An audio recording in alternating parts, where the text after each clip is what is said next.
Ladies and gentlemen, good morning and welcome to another edition of The Desk, my platform to rant, rave, bitch, be moan, all things in the compass OCW. My name is JCS, and like I said, this is my platform. What else? Yeah, anyway, OCWFED player versus player assessment went out yesterday, and I found the results to be interesting, so I decided to do a podcast regarding those and maybe try to clear some potential or provide some potential reasoning for some of these, I guess, answers. They're all anonymous, by the way, or try to break them down.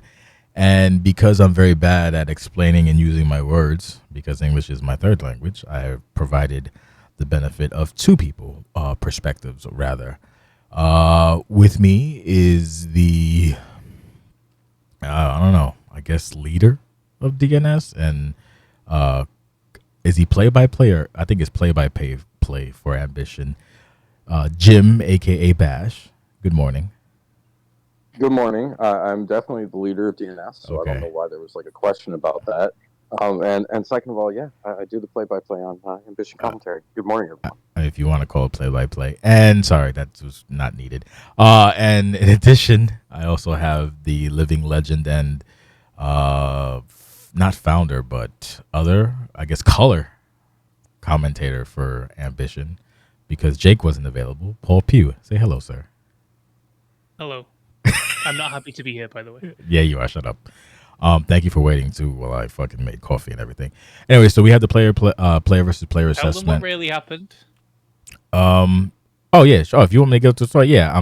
I said these results are very interesting and I'd like to discuss them, but I'm not good at basically, I don't know, whatever.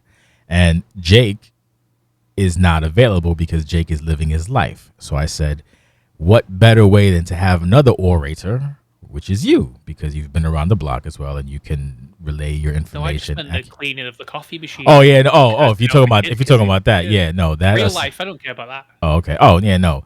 I woke up early. I went to bed late because I was waiting for the kid to come back from fucking UFC. So this motherfucker didn't come back till like 3:30. I woke up at 8 or 8:30, and I said, "Hold on." So I had to go make coffee, and the coffee machine was not clean, so I had to clean the coffee machine, and then I had to do adult business, aka drop the kids off at the pool. So yeah, so I was making mad noise in the kitchen. Hope this motherfucker wakes up, and I think he did. Good. Fuck you. Gonna wake me up? I'll wake your ass up, and you drink your coffee. So yeah, sorry. So that's why we're running a little bit late. Anyway, I digress. So we had the player versus player assessment, which is basically essentially a survey that went out yesterday regarding anxiety. So the results of that were kind of interesting, and I wanted to discuss those and break them down and maybe provide some clarification. So let's start off with the survey to begin with. I have given. Wow, English is not my friend. I gave the results to both Jim and Dan or Pugh or whatever, so we can break that down. So the first question regarding the player versus player survey is obviously an age check or age. How long have you been in OCW? And oddly enough, pretty interesting results. So we have 19 plus years, which is generally basically, I think, just at this point in time. We have a liar in our midst because the only person active that's 19 years is Nate. Unless you answered. Yeah, I did answer because I have to test it. So yeah. Oh, we have like 28 results now. What happened? Why would you respond to it? Hey man, whatever. This is how data works. Yeah. Well, I'm sorry. Well, this is how my data works. Anyway, so we have 19%. I'm sorry, two results, which is 7%, and that's 19 plus years. 15 plus years, we have one, and I think that's probably Jamie because it's you. Yep. So wouldn't KD and Dupree and Jamie fit into that 15 plus years also? So I joined in 2007. Jamie's 2008. KD's 2007. So that's 16 and 15 years. So that means that some people didn't respond. Yeah, so probably might have responded. Okay, that's a fair assessment. But we got 28, so we're still missing a chunk of the roster. But it is what it is. Then we have that's basically one. Then we have 10 plus years. We have two people, which okay, cool. 5 plus years, we have 25%, which is 7. And then the kicker is we have less than 5 years, which is basically anywhere between 5 and 10, I guess, or 5 and 9. Wait, no, yeah, less than 5 years. So basically 1 to 5. My mistake. That's 15 people. So a lot of people haven't been here for about 5 years. That I think that puts people like John Sheldon, obviously Junko, Bash, and a plethora of people. That's why we got Bash here as the contingent of the younger generation, I suppose. So it's nice to see how answering surveys drops off depending how long you've been here. So like everyone switched on if they've been here under 5 years, and then after 5 years it just goes off a cliff. Yeah, it just fucking takes a deep dive. And these people are still here. These people still have experience. They just refuse to answer surveys. Yeah, I guess so, right? Fucking elderly. Okay, so now the kicker, or rather, do you have anxiety when competing OCWFED? Some interesting results. We have 35.70. What's it? Fuck it. 35% said yes always. 28% said no, and then another 35 also sometimes, aka maybe. What do you think about that, Jim? What do you think about that? So I was one of the people who actually put yes always, and it's funny. I said it in the show discussion chat this morning that when I DM, it doesn't stress me out at all for whatever reason. I just go in and I wrestle. But like when I get on a TV match, even like I'll use my last TV match against Bay as an example. I'm like sitting there going like, oh, I can't lose to Bay. Like I can't come in here to lose to Bay. But like it's more than that. It's more than just win or lose, right? Or wins or losses, if you will. It's about, for me, going into the match. I want to have a good match. I like actually want people to enjoy the match when when it airs on Friday. I want you to like calling the match. So I always like try to. I guess it's just like this internal pressure in terms of I want to have a good match. Like, does it have to be like a banger match of the night? No, but I want to have a good match. And then there's always probably less and less as I've gotten here, as I've been here. Being someone who hasn't been here forever. I don't play 2K outside of OCW. I don't play it outside of OCW. So FPR, especially when I started, was something that I would stress during a match. I think that's lessened over time because I'm just so used to playing. Now I'll still catch myself worrying about little things during a match, but if you take all of that together and then you have like, what did the other person do? And we all do this. It's like, oh, this person did this thing that isn't necessarily against FPR, but it's shady or whatever else it is, and that adds the anxiety as well. So if you really like look at all of that in totality, I've kind of thrown out a couple of different things that compound when I play like an OCW match. And there's certain people that I play against I'm not as like uptight, and I'll use Pugh as an example. Like I think Pugh and I have had this discussion before where it's like you're not going to get like fucked on. You know what I mean? So I think that lessens the anxiety. But if you're going into a match and you full well know that someone's a little bit more quick play, it's a lot more of like a thing than it should be.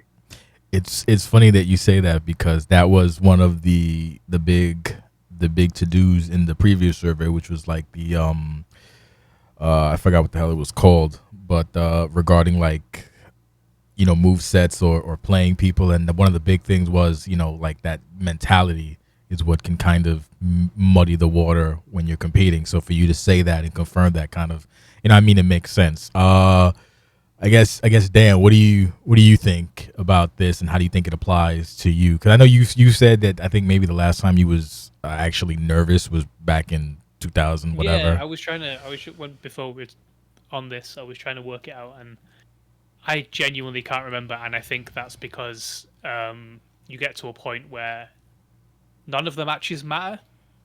Like, you get to a point where, like, I mean, they matter because you build the match to have the match, but the actual result of the match is almost irrelevant when you get to a certain point, because you don't gain a lot by winning, you don't gain a lot by losing. It's just another thing to continue the story, and that's how I always like look at stuff. Yeah, it's always how I've looked at stuff. Like, all that. This is something that I kind of was thinking about earlier. The worst thing that a loss gives you is something to write about next week, in my opinion.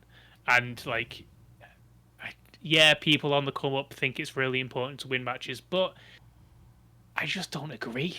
I just don't agree with that sentiment. I don't agree that you should be trying to like gain an advantage in matches. I don't agree with like we're all here kind of.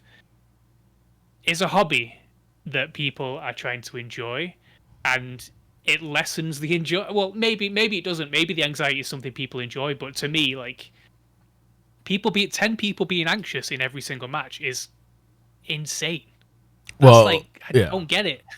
Well, to be fair, someone like Drago has gone when I had a podcast with Drago back in the day.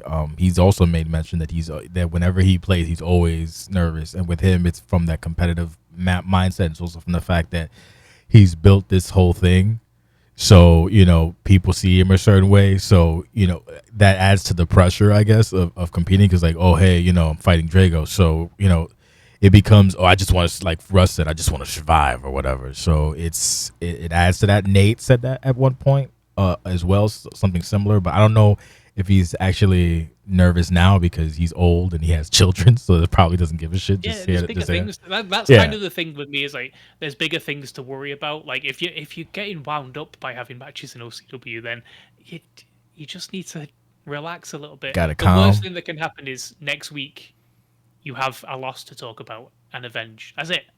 That's it. Yeah. Okay. So let's as far as I go, I think I don't compete nowhere near as much. Like I don't compete like more at all. But back in the day, I actually competed often with different characters, and I think it boiled down to more or less what Jim said. Like if I was gonna fight Nate or RD or whatever with my alternative, it was I'm good. We're gonna have a fucking fight. But then if I was gonna fight like let's say Mushmouth or somebody else, generally since I was whatever, I'd be like, yeah, I'm only fighting people I want to fight. So I'm not like I'd fight Leon Guy, Smythe, Geo, Nick, Nate, Majin, shit like that. I'm like I'm not I refuse to with the dregs of society.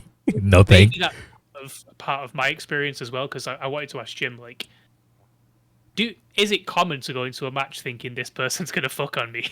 Because I don't get that experience, but I'm not fighting the same people you're fighting. I'm definitely not fighting. I think from my perspective, you're a legend, right? So I think the people that we wrestle is obviously different in most situations. um, so for me, I think I deal with a lot more newer people. So there's a lot more of the unknown involved with that. I don't think there are a lot of people in OCW who actively just try to play like an asshole or something like that. You know what I mean? I think there are some people that don't know better and learning, and it'll take time for them to adjust. I mean, like you could throw examples in the past, like Hanzo out there. I think people have been critical of Jinx at times, but he's learned a lot and done a lot more in terms of that, his presentations and stuff like that. But like, and I've never wrestled Jinx on TV or anything like that, so I wouldn't know, to be honest with you. We've had a few DMs, obviously, but like I wouldn't know any outside of that. I don't think I like actively when I go and take a match, I'm like, oh, this person is gonna fuck on me, because they are ABC. It's very rare that I go into a match thinking that, but at the same time, I think there's a lot more unknown for me. The entities in which you deal with Pugh are a lot more known in their habits, and good or bad are well known. All right, so now we're gonna go into the meat and potatoes. So if you selected yes to anxiety, please explain why. Out of 20 something, it was optional because if obviously if you hit yes, so we had 15 that answered, and we have plenty of answers. So I want to go through them because that's probably where the meat lies. So the first one we got, and we're not gonna play guess who wrote, but just saying because everything's anonymous. So I'm just curious. So the first response we have. I hate competing sometimes, especially against who I'm playing. That's more or less what Jim said. Anything to expound on this, or we can go to the next one? Add to what I was saying, I think there's a lot of people that feel that way. I think they get certain people on the card and they're like, oh, I really don't want to wrestle that person. But overall, for the most part, they don't care. So with that, how do you become someone who doesn't become that guy? Well, I mean, I think that criteria is different for everybody. That's fair. Yeah. I hate wrestling people who don't have it like at all. Like I don't play that game. Who don't Like have? I'm I sorry, don't want you blacked out. Who don't people have? who don't have mid moves. Got you. Mid Okay. moves. I hate people who don't put majors in their moveset like at all. And there are some people that do that. I think we've all seen that, and you can tell when the matches go. They look a lot better, obviously, when you have the he fell back animation and stuff like that. I try to do it more myself now, but that's one of the things, and also just dodging, over dodging, pre dodging. Yeah. For me, I hate dodging too much. Like if you're a smaller character and it's well timed, it makes perfect sense. But like I'm not going to get off topic, but Yeah, there's sorry. a bit of an epidemic. That is An insane. epidemic, if you will. So that would be another reason that I would feel like, hey, like I don't want to wrestle you. Daniel, anything to add to this? We can move on to the next question. No, I've recently discovered the dodge button, and I don't like it. I don't get why you would use it. It doesn't add anything to me. I mean, I get why you would use it. You move out of the way of something, but yeah, it's kind of a weird one to me. Like everyone's here for a different reason, I guess. So everyone wants to get different things. So I guess there's no value judgment in this person. As far as I'm concerned, in this person wants to have no mid moves in their moveset. They're just here to win, and if they want to do that, then cool. But like the general consensus of OCW generally has always been like, let's make it look cool, let's make it look fun, and I think that to echo what Jim said, like I can see why that would irk some people. I personally, if I go up against somebody who hasn't got them, I don't even notice, to be honest, because I'm not paying attention to what they're doing. I'm paying attention to what I'm doing. But yeah, that, again, different mindset, different approach. It might be a mindset thing. The funny thing about a dodge is I'm kind of indifferent. Like a good weave is nice, but then when it's like every other, it's like, oh, okay, all right, it's fine. Like I remember getting on. John used to have that stigma, but to his credit, he more or less curbed it or a bit. Junko did it a couple weeks ago or a week or two ago, and I was like, "You relax. You can't like every time." I was like, "Come on, man, just a little bit. You don't got to go too crazy." I was like, "You gotta stop." I wrestled John Carter. John Carter a couple weeks ago in the main event. He didn't dodge once. Yeah, he does. He's very like he's gotten way better. That used to be his thing. It was him and Ashley. And to Ashley's credit, too, Ashley also does not. I think maybe one I saw last Friday, maybe if at all. Yeah. Okay. Next question, or response rather. There we go. We have this one. It says, I always fear I will get stomped on a match and will suck. I always get stomped, but I never suck because I'm too good. That's Bolek. For some reason, it cut off that part where it says Bolek. But yeah, that's Alexander Bolek. I'm gonna see if I can fix that. So, anything to add about that? The fear of getting waffle stomped, I suppose, is the credit we're going here. Is that a valid? Is that a valid? Yeah, I'll go on it. So, there's two things that are definitely going to happen in OCW to every single person. You're going to lose a match, and you're going to lose a match badly. Those are two things that are going to happen. So just embrace it is what I would say. Like, it's just going to happen at some point. Take it, get better, tweak your moveset, cheat your moves. I mean, cheat your moves. Stats. Dennis Black, the situation. No, it's going to happen. You're just basically going to get, like, everyone's going to lose. Everyone's going to lose badly to somebody that they think that they shouldn't lose to. And, like, tough shit. Bolek's a good example of it. Bolek wasn't supposed to beat Owen. We did. So, tough shit. It happened. React to it. Do something with it. And that's just part and parcel of what we do. Like, the match, that you're always in danger of getting stomped. You're always in danger of your match looking shit. You can control the match looking shit, actually. That's easy. You just have to have a good moveset. That'll solve that problem. But, yeah, getting stomped, it's going to happen. Sorry. Fair enough. Okay, we have next one we got is personal expectation. Oh, this is it. Personal expectations. I think that's tying into what Jim said earlier, and think about like a lot of people are saying like they want to have a good, they want to have like something that's visually appealing, I guess. But that can also come with like an albatross around your neck, because it was a conversation that was had yesterday, like regarding like hybrid or whatever, and then despite, like as a sidebar, I said that, hybrid could also mean that someone wants to like call spots. But if you call spots here, it's going to be generally frowned upon, and it should, because it starts being less about competition and more about showmanship that's manufactured versus showmanship that's done within the confines of a competitive environment. Does that make sense, or am I sounding weird when I say that? Not at all. Makes perfect sense to me. Dan, I think manufactured. Because the thing is, you can basically, because of the platform that we use, right? Obviously, it's a video game. No shit, Sherlock.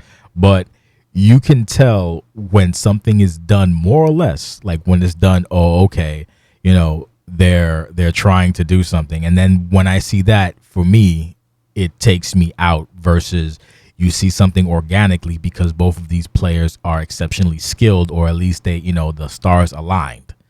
That's what I'm trying to say.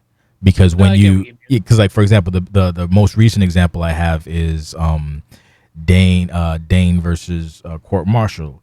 Watching it the first time, I was like, "Are they calling spots?" Like it was a good match, but then it's like they're calling spots, and then as the match progresses, like, "Oh, they're calling spots," and then one person said yes, and then the other person confirmed. I think Court was like, "Yeah, no, we were," and it's like that, you can tell, and then it's like, "Oh, it's confirmed," and then it just because you're cooperating, but within the confines of because in traditional wrestling that's what you're supposed to do, but in the confines of this, since we are hybrid, since it is competitive, it's like, oh, okay, because at that point then it's like, oh, so then who's gonna win? Oh, maybe I'll give you the win, brother. It's like, no, we don't do that, we don't do that here. So I always find it better when it's performative, but it's because you guys are just like, people are clicking. Like for example, not to glaze or whatever, but the match we had in 23 with Pugh and Bash at the very tail end, that wasn't manufactured. That was basically just they were fucking, they was going for it. Same shit. If you want to use a current example,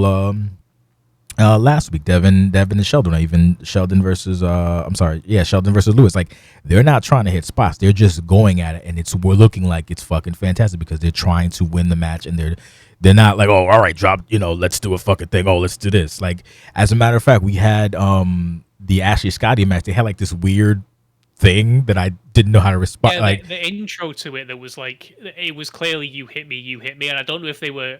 I don't think they were on the headset because the rest of this seems to suggest that nobody actually talks to each other during matches. But it was so contrived. It just. But it was like, if you listen back, I was kind of my wiring shut off. I was just like, okay, this is weird, and it's like, oh, I hope. And then the match got normal. Like, all right, we're fine. But stuff like that, like it doesn't. It's because it just takes you out because this is a competitive environment. Like this weird thing where it's wrestling, but technically it's not. So it's like, that's what I tried to say. Like if it looks manufactured, it's gonna look like shit, and it's gonna bug me because it's just the way it is. So I want to pick up on personal expectations being out of your control. Some of the stuff that you're trying to control here. So I go into a match with Bash. Bash might beat me up, like we just said a minute ago. However, I can't control that. So I shouldn't be anxious about it. I mean, this is a person who, like, I'm anxious in real life, anxious about various things, but for OCW, I've kind of dialed it down and boiled it down to anything that's out of my control, I will just react to afterwards. Yeah. And that's how I control the situation in my mind. That's why I don't go into matches and get really anxious about them. And I think that that's a good if you there's more of these. Let's go into more of these actually, because some of them kind of go over the points I want to make. So I'll let I actually have to scroll back up because what happened is I think I started to be in the whatever. So give me 2 seconds. I'm gonna fix this real quick because I think I wind up going into the middle. So how are you, Jim? Are you okay while he's doing that? I am good. I don't have to play a match right now. Would you say that you're happy to be here? I said I don't have to play a match right now. Okay, Oh. I fixed it. So the very first one is 2 words, Nate Ortiz. I don't know who the fuck. First of all, right, don't be anxious about fighting Nate because he isn't what he used to be. And second of all, he was shit when he was good, so don't worry about Nate Ortiz. You'll beat Nate Ortiz. Any of you that are any good at this game will beat Nate Ortiz.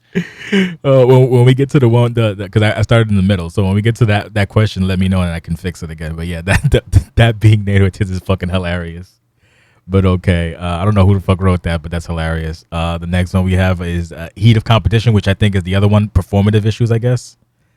The heat of is performance the same thing as heat of competition, or did Depends who you trying to impress?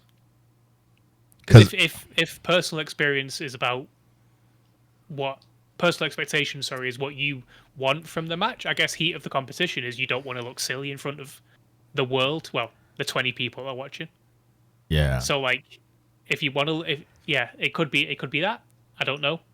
That's so basically with what I kind of notice with the people who get anxious is that. So let's take who would be a good example actually of somebody that gets anxious during matches. Basically, you can see when somebody panics and therefore starts to break FPR sometimes. I think it happens with Cody Hagan. It definitely happened with Cody Hagan in When he that last first, match I watched of his recently, where a breaker happened and he just ran away that's a good, because he yeah, that's didn't a want good to one. get hit. That's a It was good just one, yeah. panic, and that's anxiety. But it's like that's kind of, you don't need FPR breaks in a match.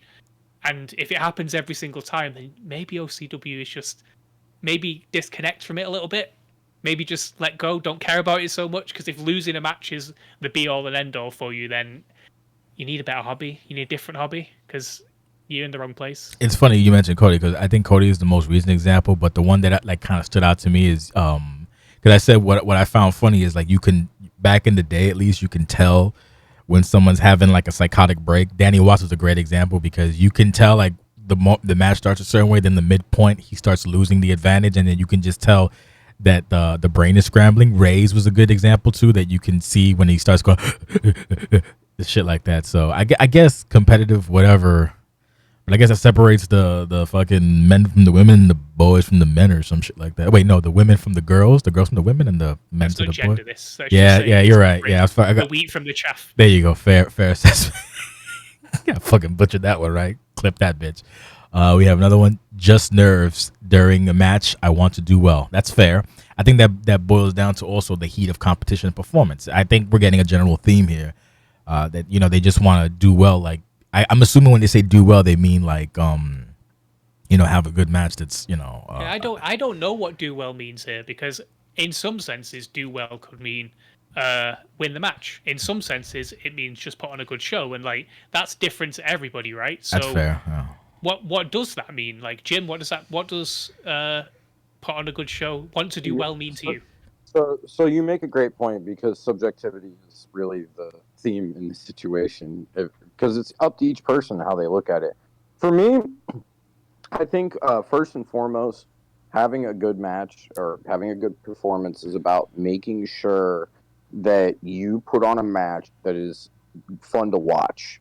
When it comes down to it, this hobby, OCW, what it's all about is viewing the show and watching the matches, right? And the promos and all of that stuff. Mm-hmm. So for me, it's like I want to have a good match. Look, if I lose, it's fine, right? Like, I don't like. I'm comfortable enough at this point, even in like my second season, where I feel like I win enough to where like I have enough credibility to where like if I lose a good match, it doesn't hurt me, right?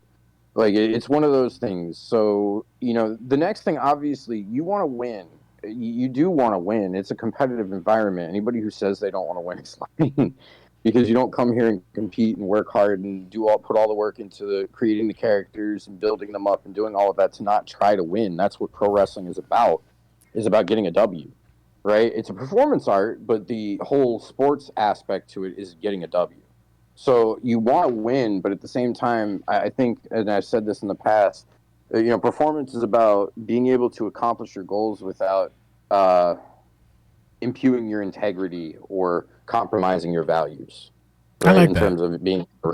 So that's how I always look at it. Is like I can win or lose, but I can never compromise the values or the integrity that I have in the ring as far as my performance. And that to me, as long as I check the box of like I did my job, I can be okay winning or losing. You know what I mean? So And also, yeah, go that's ahead. Sorry. I was going to say that's all you can do really, because that the skill gap on this game is not what it was in, like, I don't know, maybe 2007, when you had two different reverse buttons and you had to combine with that and you had to guess, and the reverse windows were quite small. Like, now the reverse windows are always wide open. You can break things all the time. Like, the skill gap just isn't there, and some people will always win. Like, that's kind of something that's kind of happened, but for most people, you can win or lose any match. It's not a competitive environment, so you shouldn't sweat it so much. That's my advice. Yeah, I think with this new iteration, like it can, a lot of times it can come up to a toss up. It is funny, Jim. Before we go to the next question, Jim said something about performance, but it's like competitive performance within the confines. It's because you gotta make sure you add that within the confines of what we do, because again, it's super duper like weird when you try to boil it down to its core, what we do specifically, because there's the reason we work out so well is we're gonna reach 20, well, we've reached 20 years already, is because it's that blend, because we could very well be just another Facebook spot where everyone's, oh, this guy Jim is cool, but he plays like a dick, but we don't care because we don't care about anything, because or just you know what I mean, like, and it's not really fun to play, and then people just are here because they're just here out of whatever, and everyone's doing the bare minimum versus what we have now, where people are putting in stuff, and that the conversation becomes what they're putting out and how it works, and this, that, and the third. We have that luxury to be critical or to be or to offer feedback on what's being presented versus just the box standard. Everyone's just kind of moving their feet, and it's maybe with just one person doing content, but that's a side topic. Moving on, because we're making fantastic time, by the way. Love it. Next one we got. Ooh, it's a little scrolling a little bit. Whoops. Okay, we have oops, it's a little weird. Tag matches tend to make me nervous. As I'm also fighting for someone else and a partner relying on me. I'm a former tag team champion, so I've been in many tag matches. So when it comes to tag matches, oddly enough, I was the first tag champion back when OCW started with actual Nate Ortiz, and I can remember what will happen is I would start the match, and I would have a good run, and then start getting fucked up, and I'm like, well, it's time for Nate to carry the fucking team. And then as far as anxiety goes, I think I can speak for Jake, because he's mentioned this on multiple occasions when CQC had their run, that he would always go into every tag match like with this we're gonna fucking lose, and I'm gonna fucking I'm gonna tank the team.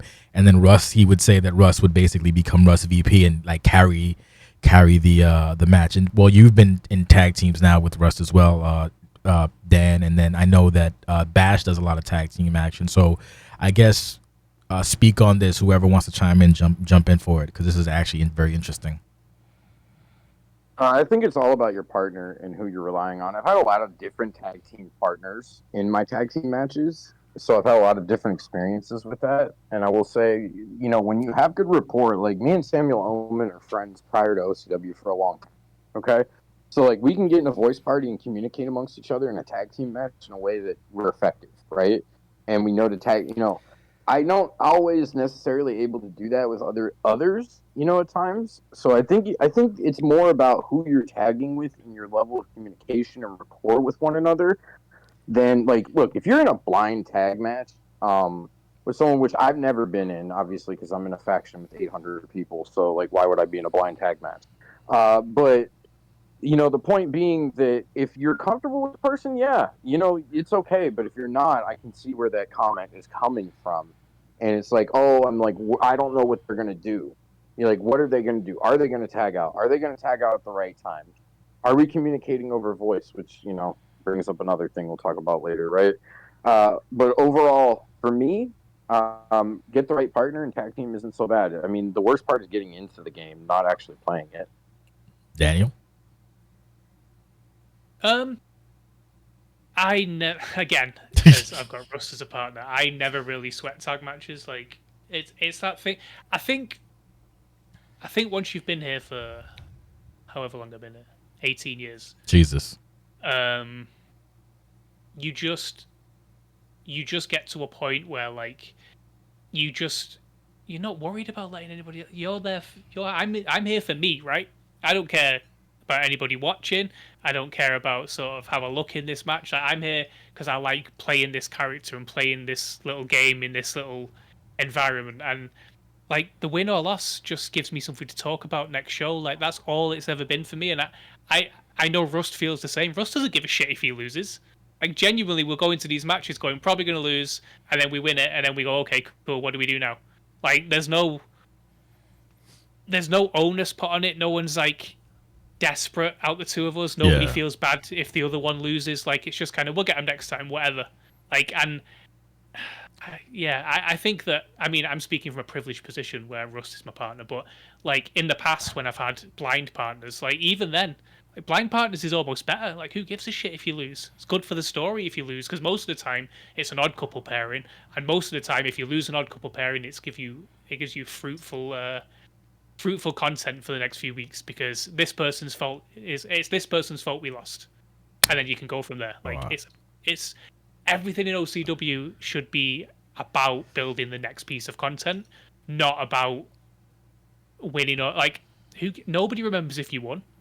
Genuinely, nobody remembers if you won most of the time. So, sometimes, some respects, like big matches. Not as a blind, as a blind team. Yeah, you're right. Like, nobody cares. Well, you can. Well, if you want to recent it, but you can use the pivot. That was like a blind team that beat the tag champs, and that's why they're doing their whole thing now. So that. Well, then again, it could just also be a special case because that's the one in recent memory. But prior to that, you're absolutely right. I'm trying to think of any other examples, and maybe it's recency bias, but I can't. So the funny thing about tag thing, you also said it all as well is also when I was tagging at one point it just became okay. Well, it is what it is. Like I don't like if I fuck up, I feel bad, but I'm not worried because there's someone else. So it's like maybe it's not necessarily my fault. It's the idea of maybe it's my fault, but at the end of the day, it's like, hey, it's something to whatever. Oh, you lost because of you. Now let's feud or some shit like that. So I feel Just like don't that's one make sure way. you're not in the ring. Make sure you're not in the ring when the pin goes down. There you That's my yeah. advice. Yeah. So From an OCW perspective, sorry to cut you off here, Jay. I agree with you. Like, hey, we got with Bane Pass, but like, I always blame myself. If I lose a multi-man match, it's my fault. I don't care if I got pinned or not. So that's just me, though. but the one thing that I want to touch on is when Dan was talking about tags, he said a privileged position. You also have to remember that, like for example, in Russ' case, it's almost been 8 years or close to it. Yours is 18, so they're past the point of I guess the whatever it's called. They're like in Russ' case he's done it all. In your case you've done it all. So it's like why be so I guess why care because you've done it you've already been at the top at the bottom main event at this that and the third, so why be stressed versus someone else who maybe has not been to that point in the hobby or whatever. So here's the dirty little secret. Being at the top of OCW is exactly the same as being at the bottom of OCW. It's all about what you do. It's all about your feud. It's all about how you present your character. All of that stuff still applies. All of that stuff's exactly the same, no matter whether you're the main eventer or you're the piece of shit bottom of the card guy. Like, if you're doing that stuff, it doesn't matter where you are on the card, so you don't need to feel pressure. Like, if you're in the main event, as somebody who's been in, like, so many pay-per-view main events over the years, like, it's just the same. It's just the same as a normal. It's just the same as a DM to me. Like it's just Yeah, technically yes, but you also have to take into consideration that when you're closer to the top, you are under more scrutiny because people tend to pay attention closer to those. Like if you want to digress, it was a quick like sidebar. Like Sean McGee, I remember Sean McGee's whole thing is when he was climbing the ranks, people like, oh he ain't he's not the guy, and that was a big thing. Like I could imagine now if you had that same conversation, there would be a whole big to do. What do you mean I'm not the guy, dude? Like. But Sean was just not nose to the grindstone. So I just find it funny how times and temperatures change. Anyway, we have more questions. Go ahead. Sorry, finish up. Sean, as soon as the red light went on, as soon as he found out you were recording, he would fall to pieces. He was dog shit for like a year on every single match that you recorded, and he just basically got out with it. He just stopped. I think he just stopped worrying so much, and when he stopped worrying, it started to click for him. And that's what happened. Yeah, I just do remember that there was a whole big to do about y'all trying to push Sean and shit. But I digress. Anyway, another good question. Fuck. Hold up. This is trying to scroll. Okay. All right. This one's pretty good. Sometimes pressure. Damn. Why the fuck is the scrolling on this is weird because it's zoomed in. Sometimes the pressure of performing can get to me. Hold up. Give me a second to fucking pull it back up. We have sometimes the pressure of performing can get to me. I always put, son of a bitch. Why is it? All right, we're trying. Sometimes the pressure of performing can get to me. I always want to put on the best matches, even more so when I'm going against someone that I respect and admire. Yes. Go ahead. Someone chime in on this because this is interesting. Go on, Jim, you can take that one. As far as I look at it, I think that, sometimes like, you have certain opponents that you want to get up for. Like, I definitely think I got up more for that Pugh match. Like, I got waffle stomped, but I was definitely one of those things where when I wrestled B17 and being a champion, just long reigning and felt, his history and stuff like that. And there are just certain opponents. Look, I'm not going to get as hyped for a Bay match as I am for a B17 match, right? Like, there's just not the history with Bay, right, that B17 has. So I understand the pressure that someone would put on themselves, in that situation.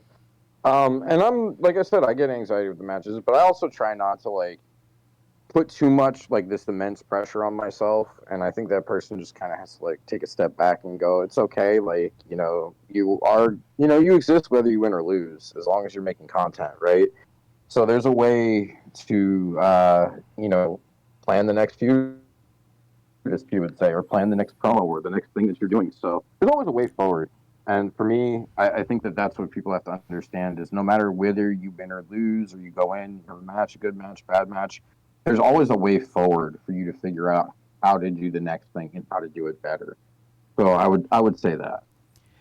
So when it comes to pressure, I think one of the big examples would be maybe more so Drago than Dragana, but I think that Drago has like that not stigma, I guess, but he has that thing to him, aura, I guess. Ugh, that it's like, oh shit, like because I remember, I still remember the conversation with Russ, like begging for that match, like I want to fight Drago. I'm like, are you sure? It's like no, because Drago doesn't like he never wants to use Drago. He's like oh, please, and then when he said when he was in the match, what did he call it? He called it like I don't know, he called it something like a hurricane or a storm of chaos or some shit like that. He was just along for the ride while he was getting fucking ragdolled around a bit, even though it was a pretty like close match. But I think that comes with someone who's built their resume through the years. Like someone with a high resume tends to have that presence about them where it's like, oh, this is a fucking big deal. Let me not fuck it up. And I think like Drago is one of those people, I suppose. Dan, you want to add to this in some capacity? I don't think I really have anything. Like I've already covered quite a lot of stuff on Yeah. the other ones. Just for this one, like it's okay to not have the best match. Just have a match where you don't break FPR and keep it moving. Sometimes that's enough. Basically, even depending on who you fight, you just got to do your best, and it be what it be sometimes. Exactly, and most of the time at the moment, you're ending up with on the same card as somebody who's like amazing. Like there's going to be an amazing match on this card, so yeah, you might not be the best match. Sorry. All right. The next one we got is it goes sometimes depending on who I've interacted with someone. If it was depends on how I've interacted with someone. If it was a bad experience, then I'd rather not have a match. Or if I know I'm bad and go against someone who screams they play the game too much. Okay, so I kind of I was hoping that was you not reading it very well, but no, it's just that's what it says. See, English is difficult. English can be difficult. That's what I'm saying. You know what I mean? So okay, so for this, I think I kind of understand what they're trying to say, and I'm just trying to fix it real quick. I think what they're saying is basically like, oh my god, stupid game. Yeah, is basically like they don't wanna. I don't know how to break this down. I'm kind of like I kind of understand what they're trying to say, but it's someone help me out. I'm fucking drowning over here. Say it one more time, Jack. Let's hear it one more time. Okay. Depends on how I've interacted with someone. So that's basically like, all right, I maybe played this person before. Fuck it. Let's use Scotty X, for example. If it was a bad experience, then I'd rather not have a match. Well, too bad you can have a match anyway. If I know I'm bad, meaning I guess internal players, strife or skill, and go against someone who screams they play the game too much. So I'm assuming this feels like it's specific to like a person because I don't. This is calling someone out. Like who says I play this game too much? Like are they talking about? They could be either talking about no, because who the fuck says who plays a lot? They're not. I don't think they're talking about Samson, to be honest with you, because I feel like Samson hasn't wrestled anyone outside of DNS in like the last and Mass Effect in like the last couple of months. What if it's within DNS? What if it's coming from inside the house? I don't know. That I feel like because who says they play a lot? Like I know Samson says he plays a lot. I don't think Parker plays a lot anymore. So who's screaming I play the game too much? I play a lot, if we're being honest. Okay, it's just I don't know how to respond to this question. I kind of understand what they're saying, but I don't get it. Can anyone help me? Can we move on? This is weird. If I had a bad experience, yeah. I don't want to mess with this person. But if I had a good experience, that's great. But sometimes they play the game too much, and they know every reversal in the game or whatever it is. Like stuff like that. I think that's kind of what they're getting at. Because they say they're basically saying they yeah. I'll give you an example. With Samson and I DM so much that I'm like, bro, it's hard for us to have a good match because we know each other's shit so much. It's just like reversal. You know what I mean? Yeah, yeah.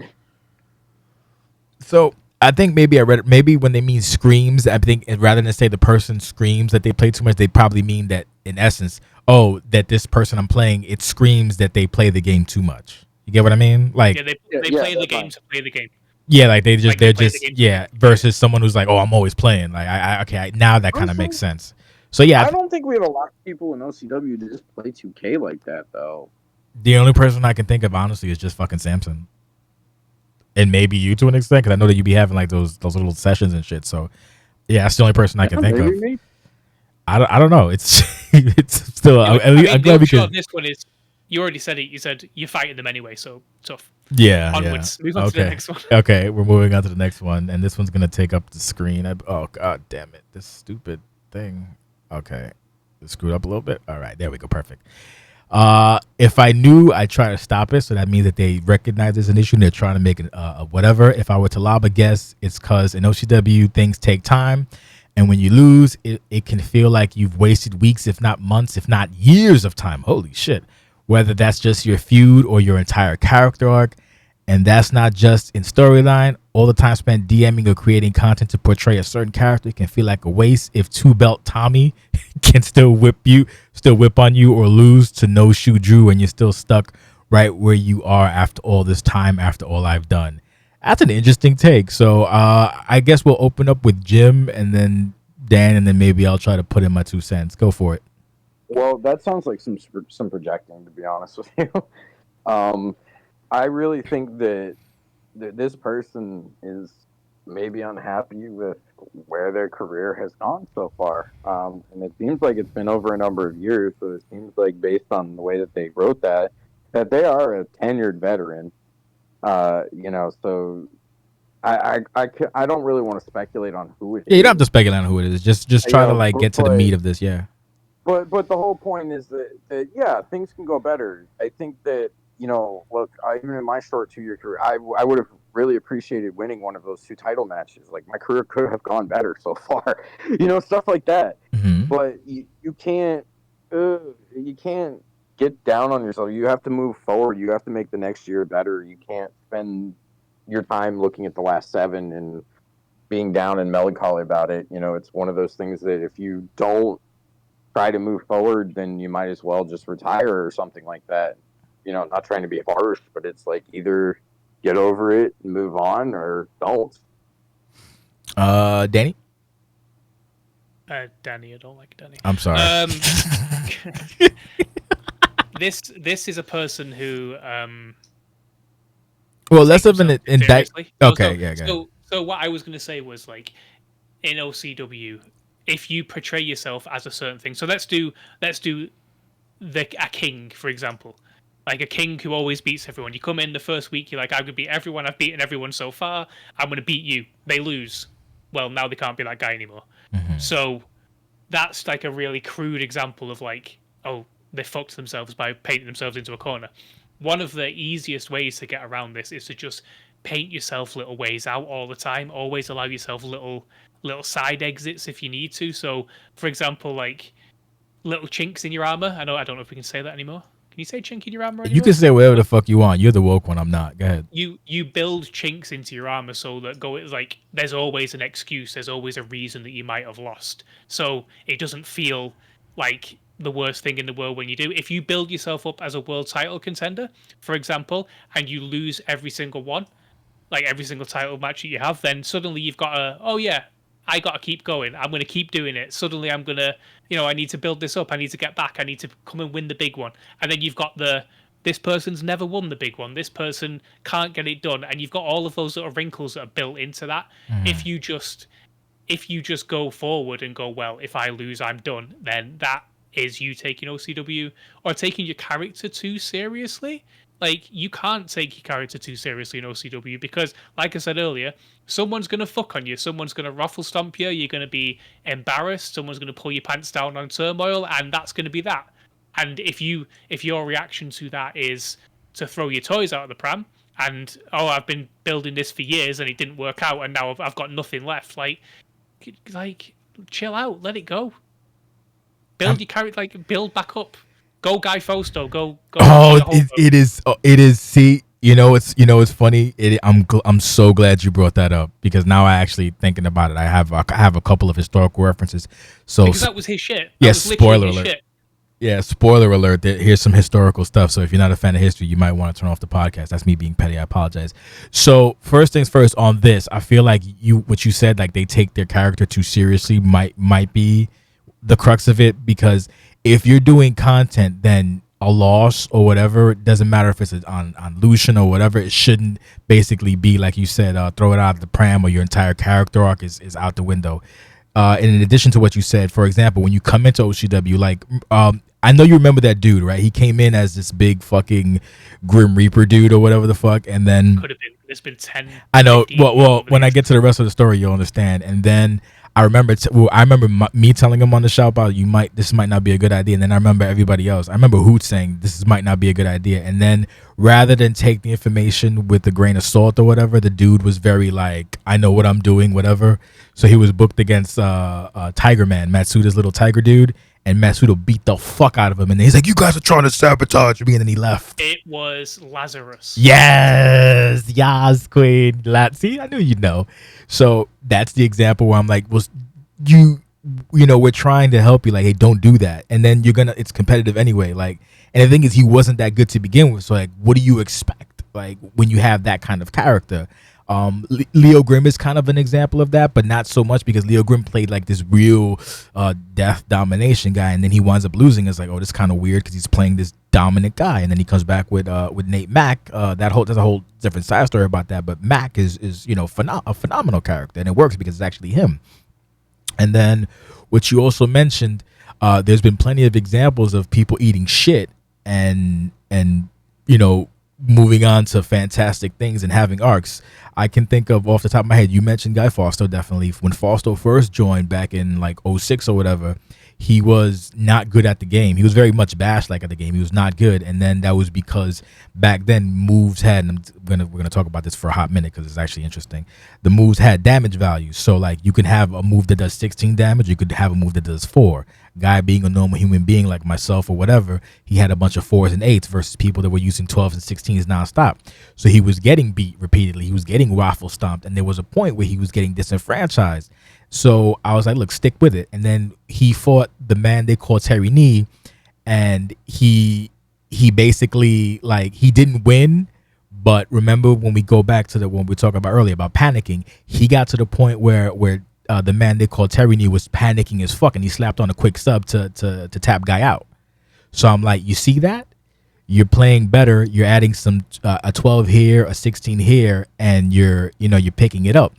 So with that, he started becoming like, the guy in that respect. But then when he would have a losing streak, what will happen is he reverted to like Hobo Guy Foster. He was disheveled. He was stinky. He was whatever. And it was, whether he was good or not, it played into the whole gimmick. So then when he would come back, whatever, it was something else. I remember at one point he was having a couple losses and he came back like fucking 100 pounds heavier as Fat Guy Foster. And he was just, whatever. It was like a big fat version of himself. Dinsmore did it as well. When he was like Hobo Dinsmore, he was all disheveled or whatever. If you want to look into the future, you have someone like Sheldon who's already on 3-0, and I think it's kind of perfect because of how it's happening that he's playing disheveled a little bit, but there's so much meat on that bone where it's like, okay, he's on a downward slope. So like, what can you do with that? Or how can you work with that? How can you build from that? Because once you go, it can get worse, which is even better because there's so much meat to that story if you're smart enough to do something with it. But then it becomes, okay, when is he finally going to get that, like, whatever? Bobby, Minio is another example. Bobby was the perennial, what was the gimmick we had with him? The 3-time whatever contender, because he could never win the big one. So when he actually won the big one and Jake was actually there for it, because it's hilarious. Bobby started in 2014, and we fast forward to like 2019 or whatever, and Jake knowing Bobby's history, when Bobby finally was the big one, it's this big fucking celebration because he finally got it. Like, everyone's path in OCW is different, so you shouldn't take like a fucking loss or whatever as, oh, my characters. That's a you thing. That's not like an OCW thing. That's you just being, oh, it has to be this way. It have to be this perfect. It's something that you have to kind of like come to terms with, I suppose. Does that make sense? Yes. Thanks for confirming. I mean, I don't know. It wasn't really a question. Go on, Jim. Yeah, you've not weighed in here. Yeah, you there, Jim? Or did he fuck off again? we lost him again. I think we lost him Yeah, again. I mean, it happens. Like, some people do take the characters really seriously, and the loss. I mean, it's the number one reason why people don't stay in OCW, right? Like, Yeah. it's people come in and they go, oh shit, with FPR, this is too difficult, and then they bounce, Yeah. and it just happens. And there's Jim. Is he back? Jim, Yeah, are you he's back. Did you want to add anything Yep, else before we did move it to the next again. question? No, you're good. Okay, yeah. So I just find it funny. I think you might need to reassess how things are, because you don't necessarily have to bend the character if things don't go your way. You can just use it to quote unquote pivot, which some people hate to, but you have to. Why not morph to your surroundings and become something better? But I digress. That was a really good question. I like that there was a lot of meat on that one to discuss. Okay, the next one we have this is a pretty interesting one. Fear of becoming somebody nobody wants to feud with. That's This is Bolek again. Let me tell you, Bolek, nobody wants to feud with you. That No, this is a weird one to me, because if your playstyle is shitty enough that nobody wants to feud with you, get better at playing the game. And I don't mean win or lose. I mean stop playing shitty. That's well within your control to stop being shitty. That's it. I think, that's a really it's just. I mean, I don't know, Jim. Thoughts? Did we fucking lose him again? Do you live in a trailer park? I think he is on. Listen, There he is. He's on mobile. Okay, go for it, buddy. You cut out a little bit there. Could you repeat the last little thing you said? Oh, I don't remember because my brain is a dog. But I said I said basically Jim chime in, and then the fear of becoming somebody less nobody wants to feud with. So I'm assuming basically, and Dan basically said just play better, I guess. But go ahead, add to it. Yeah. Look. As far as that stuff is concerned, just don't play like a dick, right? Like, I think that's very simple. I think that people's personalities aren't going to always mesh. There are going to be some people who just don't want to mess with each other, who don't want to interact with one another, which is perfectly fine. But in order to become one of those people, I think that you have to have a couple of qualities. One, I think you have to be a hanger-oner. Oh, that's a good one. Someone who doesn't do a lot of work. Like someone who wants to be involved in stuff, but then wants to just maybe throw out an idea and go, "Oh, it's yours to execute." Right? Your in-ring work has to be quick play or just overall bad. That type of stuff. You'd also not be a fun person to deal with. So I think those three things, if you take them all and put them together, that would make you that person. If you have all three of those things, I don't know how you would last. I mean, you're right when you mention that, because there are people that you just kind of they kind of coast. And I remember back, not to dredge up old history, but a big thing back when certain things were removed was because that person wound up being the guy who did everybody's work. So they became codependent on that person to, they're gonna write for me, they're gonna do this for me, they're gonna do my match, and it's like, what the fuck are you you need to. You're not learning, and you're not developing skills. You're not learning. You're not doing anything. So then, when you're actually on your own, you're floundering because you're not able to process or have the basic abilities to just be a productive member to the site. We have people like John that are able to do matches. You're able to record and not record, but edit matches on their phone. And there's people, with technology, there's so many ways to get content done. So if you can't even do the bare minimum, it becomes an issue. Like you mentioned, someone just gives an idea you can take care of it from there. It's like, no, you gotta, at the bare minimum, even with someone like me who's doing 1,000,001 things, that's the reason I don't want to be included in a lot of stuff, because it's like I don't really have time, and I do that because I don't want to waste people's time. But if I'm involved in something, at the bare minimum, it's like, what do you need? Here's what I'm doing, and then I'll fill out whatever I have to fill out. I'll do what I have to do, and then that's it. I'm not gonna sit there and waste someone's time, because when you waste someone's time, it's showing that you don't respect them. So basically, if you have a basic concept of what you're doing and you can be relied upon, or at the very least, that within your limitations, you may not be good at certain things, or time wise, then maybe, for example, if you're not good at videos or whatever, then if you're booked against somebody, have your entrance or your victory available ahead of time and say, here, so whoever's putting the match, like make their job easier. Or, if you say, I'm going to do the video, then do the video and shit like that. You have to have basic responsibilities. So if you can't, that becomes an issue with people. So you have to kind of pull your weight. And sometimes it's a lot, sometimes it's a little, depending on who you work with. But then at the same time, if you relegate that responsibility to somebody else, somebody, I have my Dusty Rhodes, somebody else, then what happens is your character might be diluted because your character is being represented by somebody's vision of what your character is versus what you want it to be, because you just can't be bothered. Why can I speak English? Holy shit. So I found that's a very interesting fear of becoming somebody in a feud with. Anyway, moving on, we're making good time, and it's a lot of really good feedback. Try fear of becoming, trying to put on hold up. We have a good match. Yeah, trying to put on the FPR situation and represent my character well. Sorry to cut you off. No, it's fine. Do you? That's why I had you motherfuckers on. Well, I'm trying to scroll because the cap. Yeah.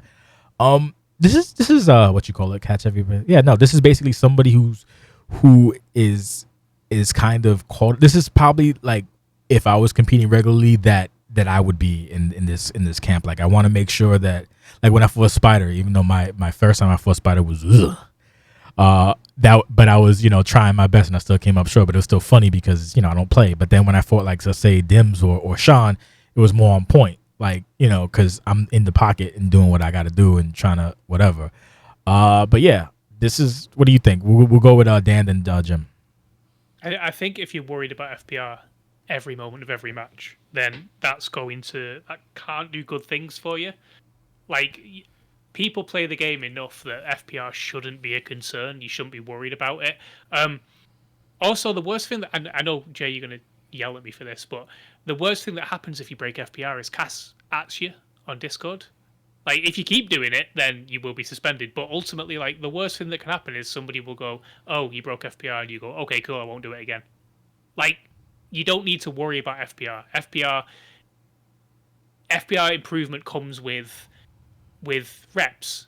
So when you play the game more, if you want it, because the rules are really basic. The rules That's are what, yeah, really exactly, easy. yeah. So like you shouldn't be stressing them. If you're stressing them, then you need to play the game more. You need to play with people who know FPR. I don't just mean sit in DM chat all day. I mean play with people who play the game well, because then you won't have to worry about FPR and it won't be stressful. Yeah, no, it's funny because imagine like I'll get to it at the end, but back then FPR was way bigger, way more strict, way more stringent. So now we have like it's very like streamlined. So there's not a lot to worry about. So it's always kind of interesting to see that someone's like to catch every FPR situation, and it's like, damn, really? Like what would happen back then if you had the original Bible? Like holy hell. Jim, thoughts? You can only do 2 strikes, 3 strikes. You can only do a grapple after a strike. Yeah, it was so bad. Yeah, it was fucking crazy. Look, Jim, go ahead. I think I've said multiple times in this that everybody feels the pressure to put on a good match. I think once you start to relax a little bit more, and to what Pugh said about the FPR thing, one thing I do hate is when people get so scared about FPR that it looks like they're playing like footsies or handsies in the ring and they're like bouncing back and forth with each other and stuff like that. Like, it's okay, like, if you've been here long enough, you know what to do. If you haven't been here long enough, like, make a mistake in that situation, it's okay. You'll learn what to do. Like, that's part of being a rookie, right? And we've all talked about that before too. So as far as I'm concerned, just try and relax a little bit more. This is a hobby. It's supposed to be fun. Yeah, it's competitive, but there's a way out of everything. Like I've said about almost everything that everybody says doom and gloom, there is a way forward. There is a way of moving your character forward, even if you have a terrible match, a bad loss, whatever it is. I mean, look at fucking Devin. Devin did the whole eye thing, which was great too. This one we can talk about it shortly because it's not too crazy, but just want to have an entertaining match.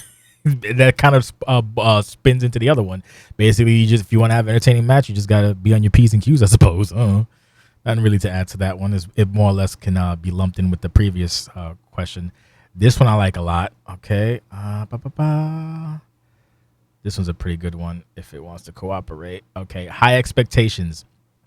My matches have the high expectations. My matches have the thought every single frame of said match would be forensically analyzed like a presidential crime scene. The fact that it's sometimes unclear how I'm supposed to play and how to strike a balance between wanting to win but not too much, but not too little. Additionally, matches are sometimes the end results of months of weekly segments that are incredibly time consuming to produce. So only having one shot to make it right on the pretense of no redos is stressful as fuck. Good response. I guess we'll go to Dan first because this is someone who would probably know about something of this whatever. Well, so this falls into the same ballpark as the earlier one of you taking OCW too seriously. So if you're worried about people analyzing your matches, like, again, what's the worst thing? Somebody goes, "Oh, I don't really like it." Cool, or he gets 3 stars on your star rating. Like, what? I know I keep saying this, I keep going back to it, but like, what's the worst thing that can happen here? Because we're all adults, and also OCW is like, it just keeps moving. Like, just have a better time next time. And I guess what matches are subjective, so you can't be like, oh, this is what makes a good match. It's just everyone's entertained by something different. Therefore, there is no universal good match. In my opinion, there is no universal good match anyway, because somebody's going to like something else better. And the point of the matches is to have the blow off. Sorry, a lot of books just fell down behind me. Then I don't know if you heard it. I shit myself. The point of yeah, we're supposed to we're here. You have your feud, you build your match. The match happens. If it's shit, have another match. Do it next time. Like, you'll have a rematch, whatever. Like, it doesn't matter. It's not that serious. And the no redos thing is weird because the point of no redos as a concept is that the match is competitive and it is as is. Like we said earlier, the second you start trying to call stuff in matches, they look shit. Mm-hmm. So no redos is in your best interest. Believe me, no redos is in your best interest. If you're worried about people being forensic on your match, then no redos is a good thing. That's absolutely the best thing for this situation because it will mean that people give you a little bit of leeway. If you go into a match that you've decided you're going to call spots in and the spots are all shit and it still doesn't land, then, like, how is that better? I don't understand. How is that better? Yeah, that's basically like when I was looking at no redos, I was also thinking like on the fact of like rematches or whatever. But I mean, yeah, no, like you just it is what I can honestly think back to like when it was CQC versus I think the Uncrowned the first time they got waffle stomped, and I remember the twins being like they wanted a redo, and Jake was like no, and like they were like upset for a while, but then they eventually understood like it is what it is, like just it is what it is, bro. Just gotta, it's fine. It's not an indictment on your character. Just what happens. What are you gonna do? But I can see how it can be stressful, but then it comes again to just taking everything too seriously, because even if there's no redos, there can still be like a match down the line and you can get your W back if that's like whatever. But it's like, I don't like, I feel like you said, it's people taking it too seriously. So the only way that it works out is if it's what you win, or like, oh, then now it's fine because I put in all this time and I won, so we're good. But what happens to the other guy? Fuck that guy. I got my W, brother. I mean, it's a good question. All of this anxiety feels like it boils down to I didn't win this match, or I want to win this match, and that's not what OCW is about. That's the dirty little secret. OCW is about what happens after the match, regardless of what happened in it. I'm just literally curious of who is this, because this person said that they're under the microscope constantly, and I don't know. Like I'm trying to think of who the fuck is. I can't think of anybody I care about. We could try to guess it. We can probably guess that after the fact off mic. But it's just funny. Like I don't know. Like it's just I don't think it's that serious at the thing. But it's also like like you said, it's at its essence it's very simple. But it could also be because I can't like equate which on the time schedule is, because this is obviously not someone who's been here for probably like 8 years. This is probably someone who's been here for maybe 1 to 5. So maybe it goes back to that they're not where they want to be, so it's like, oh my god. But again, everybody's journey is different. Some people can speed run, some people gotta fucking walk the path. And I guess maybe everybody wants to be the guy until they're the guy. Then they're like, I don't want to do this. So I don't know. Jim, your thoughts? And of course, he just okay. Go ahead. I think that this person. Oh, I'm here. I'm here. All I right. think that this person feels immense pressure, and that they have a lot of burden to carry, Mm-hmm. and that they're a very meticulous person on top of that. And I think part of being a meticulous person is this type of stuff and nitpicking your own self, and probably being your own harshest critic in a lot of ways. Mm-hmm. So I think this is more projection than anything else. I really think that the person who wrote this is their own harshest critic, and they're just projecting this whole entire situation that's not really, like they're doing great. Like, I would assume that, that this is just them being worried, and I think they've been here a little bit longer than you think. This is Jim's the way I mean, talking about it. I mean, it's like, on the one hand, like It's just confirmed, not me, by the way. When Pugh mentioned that, don't care or whatever, but you also have to, like, or like everybody sees something different. I like to set myself as the barometer, because generally I like what's like normal, and if it's a good match, doesn't matter who it is. If it's a good match, I enjoy it. Like, it doesn't matter if it's, someone who I may not be, this guy's kind of a dick, but whatever, like, as long as the match is good, I'm good. So I think maybe go by what I say, but who the fuck am I? Just the guy running the spot. But I don't know.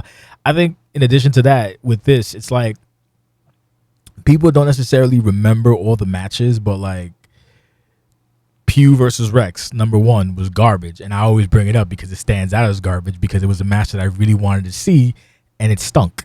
And then when confronted with that fact, Dan being Dan was like, good, I meant it to be stinky. And I was like, oh, cool, great.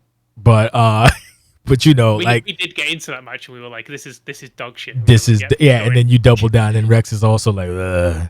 And you just being belligerent, like, yeah, I it was on purpose. Like, shut up, stupid. But no, we don't really remember these matches like that. Like, I sometimes, like, the more modern people will talk about matches. I'm like, I have no idea what the fuck that was, and that resonated nothing with me. And they're talking about it with high praise, but it's the same token. I'll talk about like AJ versus Ortiz, and people are like, oh, okay, cool. But it's just, I guess everyone has a different take on things. But I just found that to be really interesting. But you might be right; it might be projection, or it might be like that. But I don't think any match is under a fucking microscope, at least not by me. Like, I'm not looking for like, oh, let's see what this fucking guy's gonna do. Let's see who fucks up. I don't know. Let's see what happens. But I don't know. There's a secret as well. Most people aren't paying attention when they're watching matches. They're too busy chatting or whatever. Like, don't worry about your match. And then this one is, I hate competing, especially against who I'm playing. This one is like, so then why are you here? Do you just maybe be a manager? I guess that might be less stressful for you. I don't even want to be rude, but it's like it says competing sometimes, I guess, but it's like you're gonna have to, if you're on if you're what you call it, if you're on the call sheet, you're gonna fight. Sometimes you're gonna fight people you don't want to fight. It's just how it is. But like, what are you gonna do? You just gotta fucking do your match, and it is what it is. Anything to add to that, or anybody got anything? Okay. All right, and I think we're pretty much done with this, because the last one is personal expectation, and then my brain is fucking dumb. That's 100% Drago. My brain is fucking dumb. Yeah, no, it'd be like that sometimes, Melon. All right. But I guess what this has pointed out is everyone's brain is fucking dumb, and what we're here to say is, don't worry about it so much. You know what? It's funny. I think it might be just like a new generation thing, but then again, I never did these back in the day, so who the hell's who is one to know, right? So. Now we're moving on to the next bit. We're almost done, by the way. Good timing. But we have, do you use voice communication when competing in OCWFED, or resounding sometimes with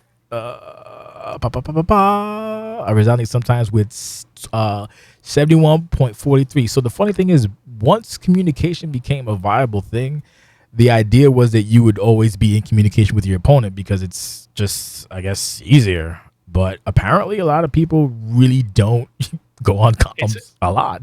It turns out the easier it became, the less people wanted to do it. Yeah. We used to do it all the time. Yeah.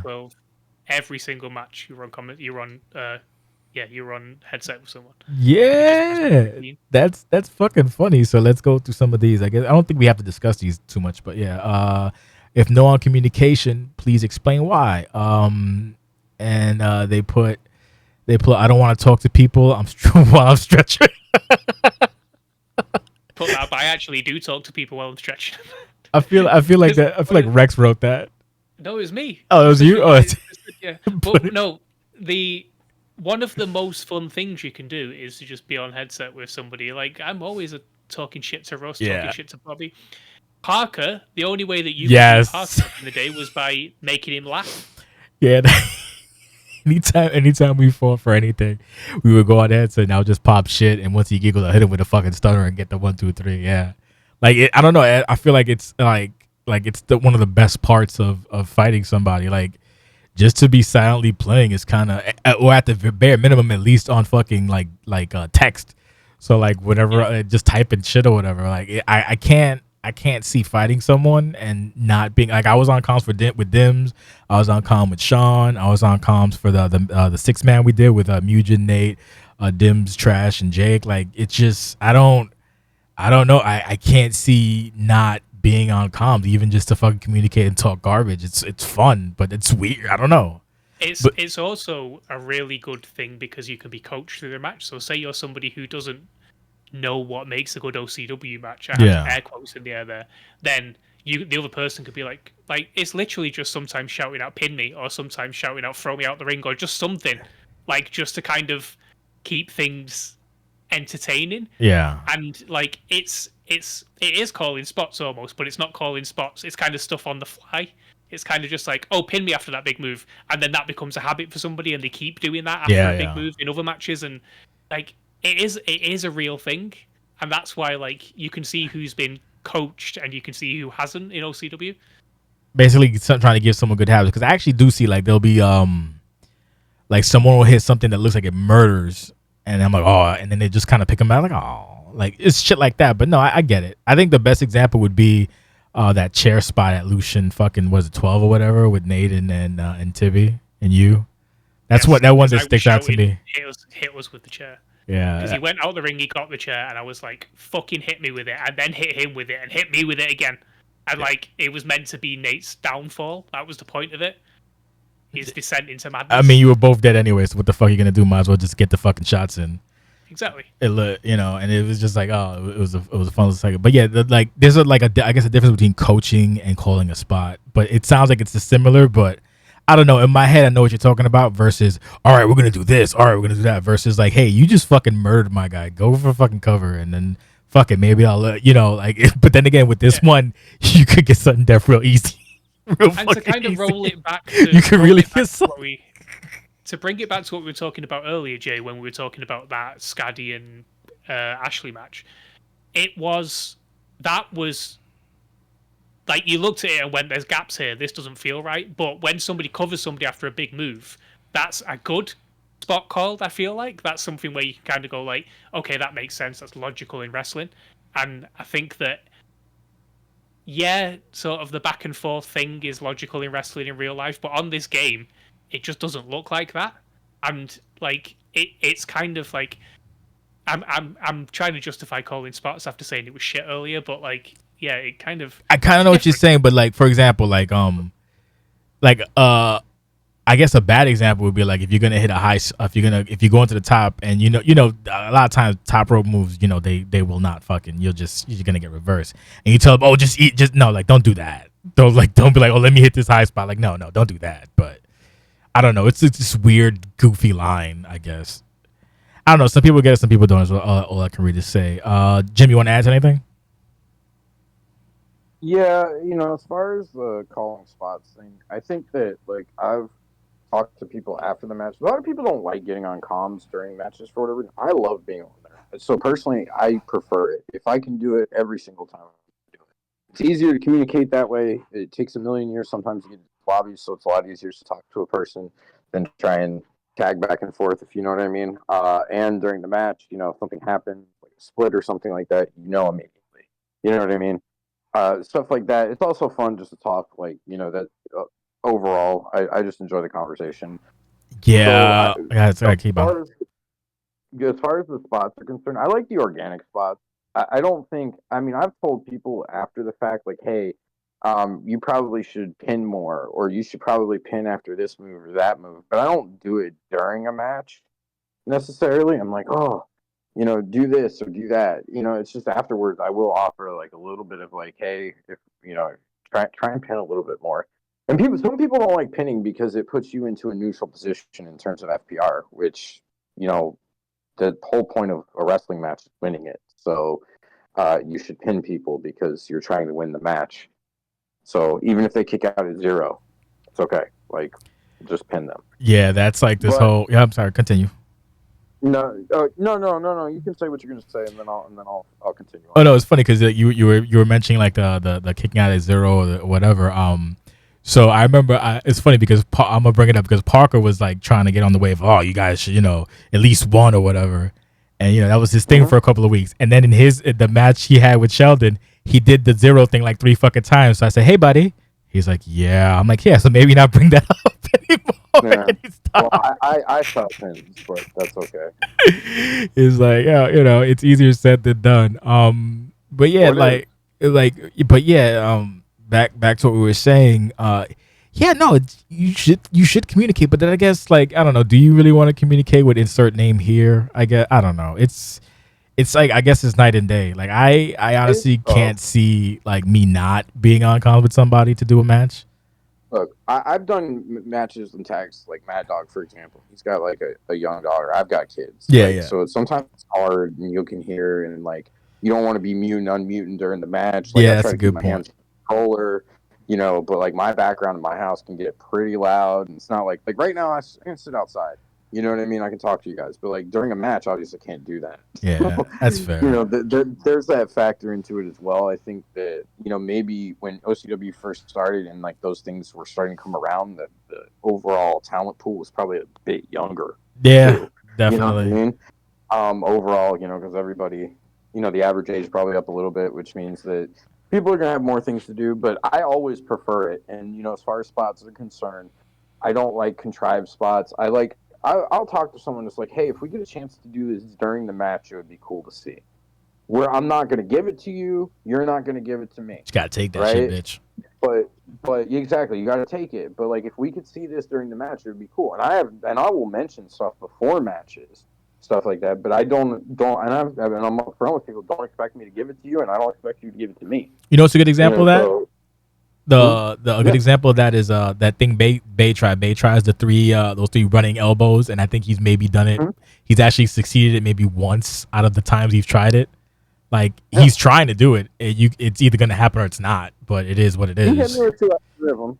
I reversed the third one when we hit it, but that was a good spot. You reversing the third one looks good. Yeah, because he's gonna try. Because that's the thing. Back in the day, people used to like they would have their spots. They would try to hit it, but it's like they're either gonna do it or not. Like you're either gonna get caught with it or you're gonna reverse. So like that in essence, like that's basically. But that's back to like the minutia, because there's Dad can remember this, because remember people had like specific things they would try to do. Like Matsuda had that fucking what was that FPR breaking moonsault combination that he would fucking do every fucking match, or try to do every fucking match.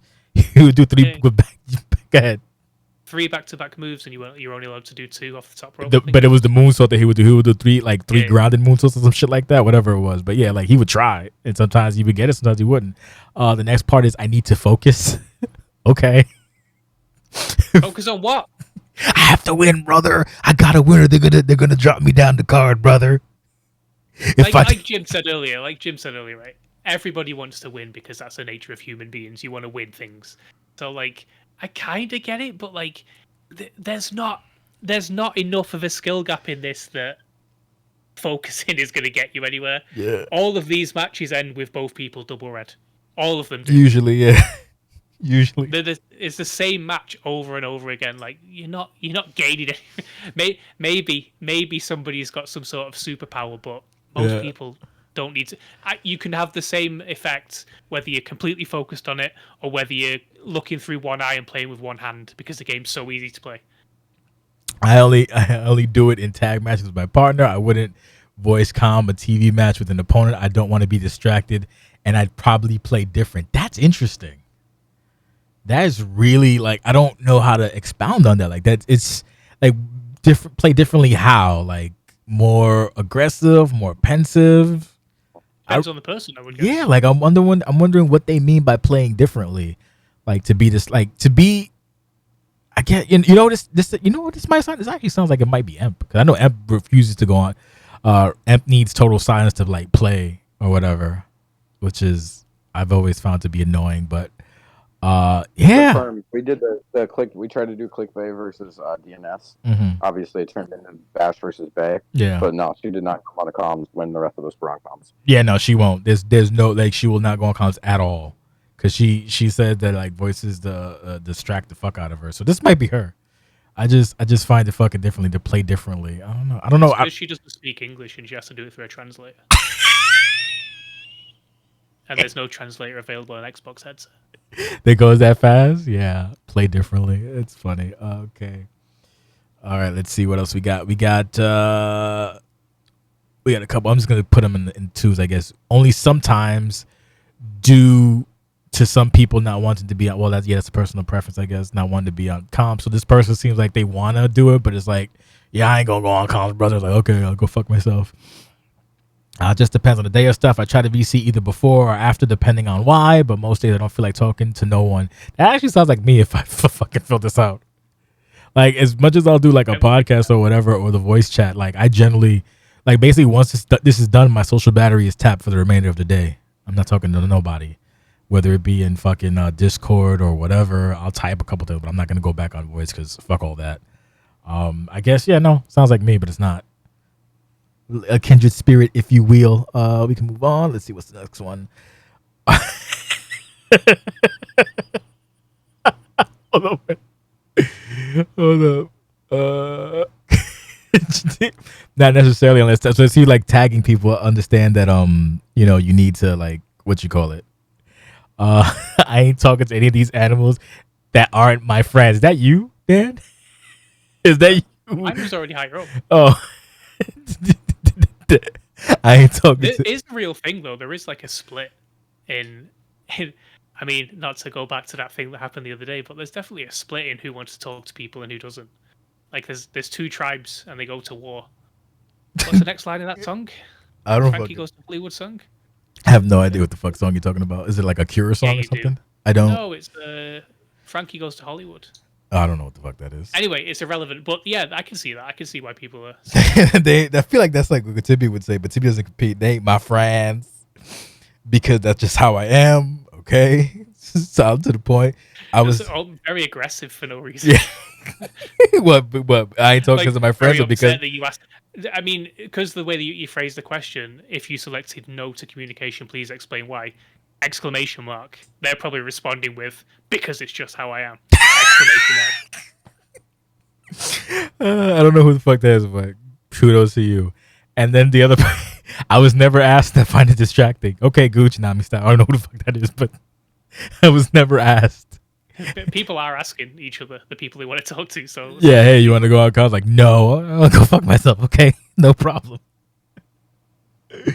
And I think, I think that kind of I think that's that's all of it. We've covered it. We've covered everything. So I guess so I guess what would be the takeaway from all of this is what I'm going to ask. I'll go with Jim first. So my takeaway from all of this is that people generally do get nervous about how their character is perceived and how their matches are perceived. They're pretty much nervous about playing the matches. They're very vocal about who they want to play and don't want to play against, who they want to feud against, and who they do not want to feud against.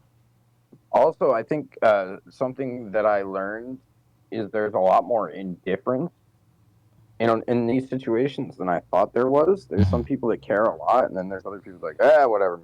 Like, you know what I mean? A lot more of the whatever than I thought there would be when you put this survey out. So for me, those are the primary things that I learned from this. It'll be interesting to see, based on, obviously this is anonymous, but how some of these people view themselves, what they do about that moving forward as well for me. Because I guess there's a lot more worrisome in terms of the way that some people view themselves than I thought they did, or that maybe that view them. And again, I said it earlier, like you can be your own harsh critic sometimes. So that may be natural for some people, but I think that's really what I learned. Daniel.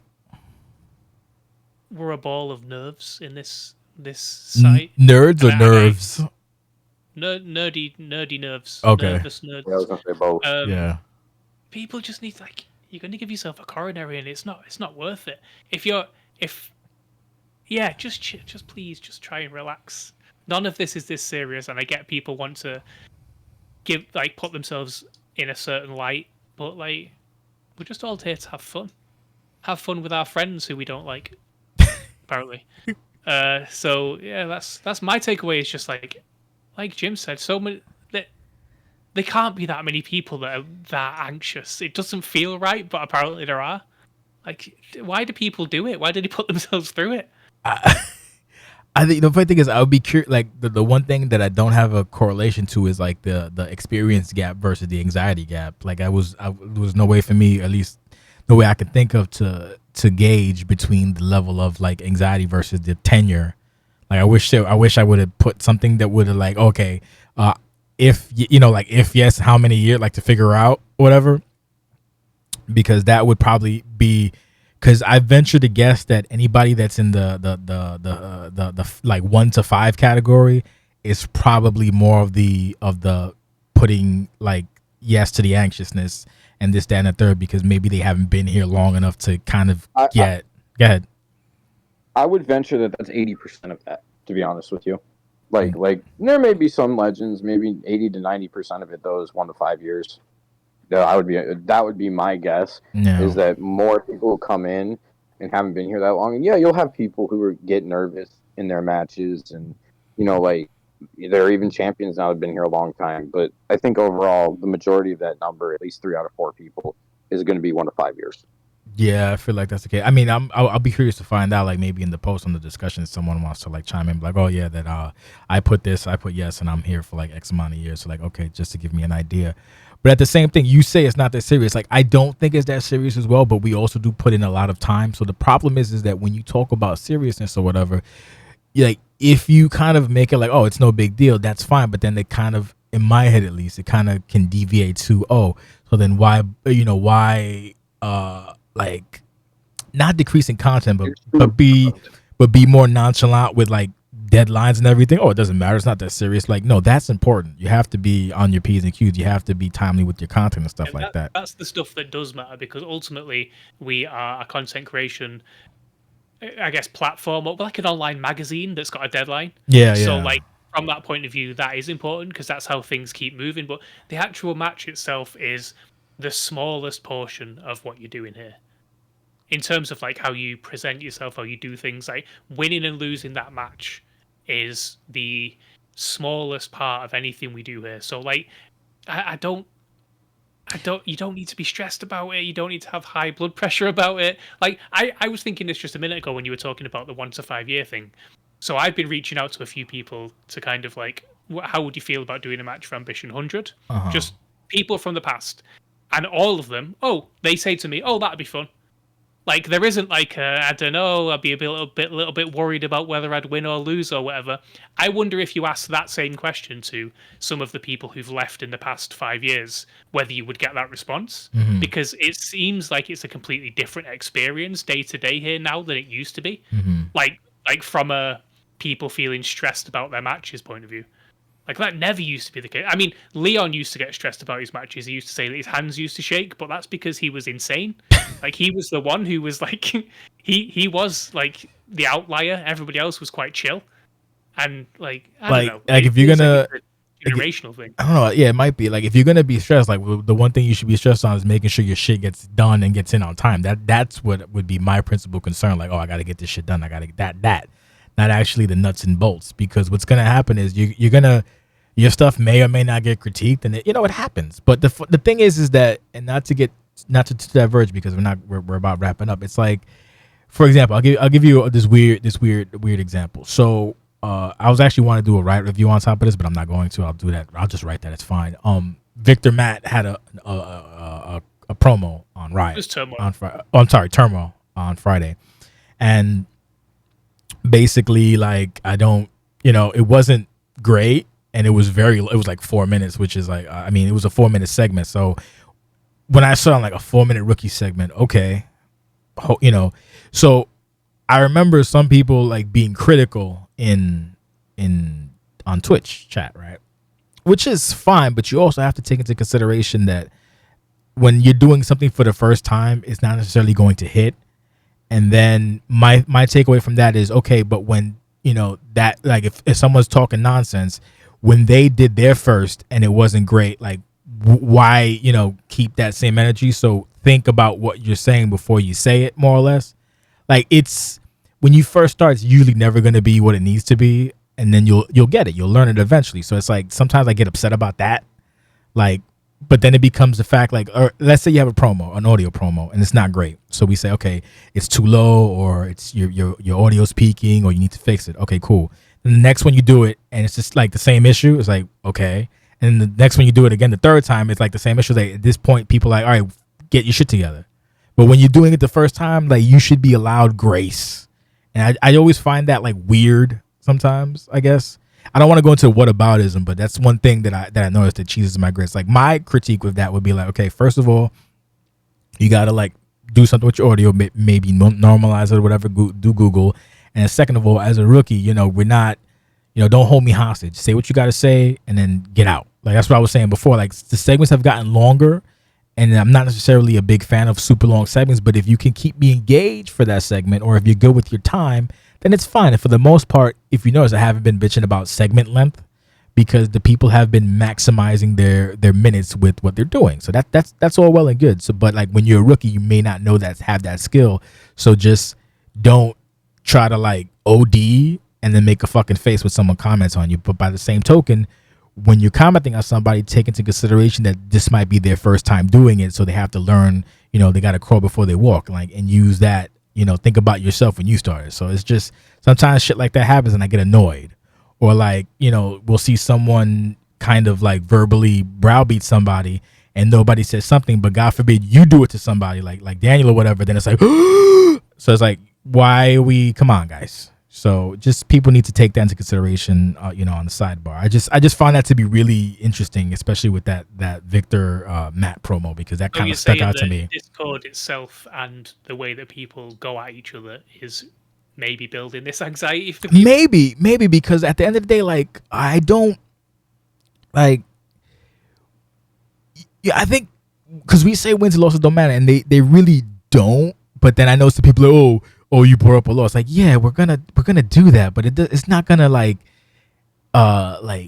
hamstring you. But like, if you try to do something, so here's a good example. A good example would be like I hate that I keep saying like, or not now, like, just like I'm fucking podcasting back in 2016 all over again. But in the example would be if a person's having a match, right, and they're doing well, and then maybe they get 2 big matches, and then that can play into a story that perhaps maybe involves a feud or maybe a title.